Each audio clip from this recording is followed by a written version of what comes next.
Hi, I'm Deb, and this is my kitchen.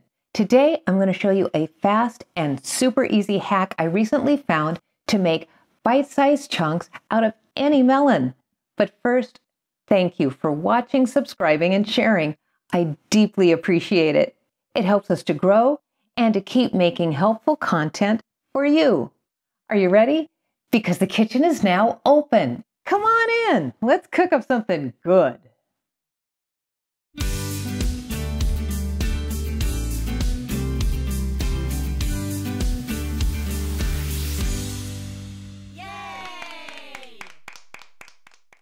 For this easy kitchen hack, the ingredients I'll be using are a watermelon, a honeydew, and a cantaloupe.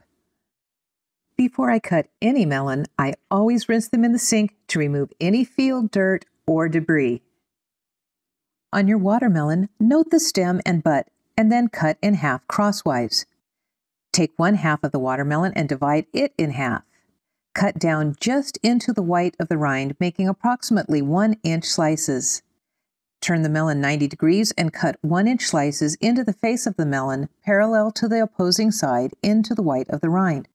Spin the melon 180 degrees and again make approximately 1-inch slices parallel to the opposing side and into the white of the rind. Finally, slice the melon off of the rind, trying to avoid the white. Dump your melon into a bowl and slice off any stragglers. For your other melons, you'll go through the same process, except you'll need to spoon out the seeds and use smaller slices, about 3/4 of an inch. This is the fastest and easiest way I've ever found to make cool, sweet, bite-sized chunks of melon for my friends and family. It'll bring them to the table where family is built. And if you feed them, they will come.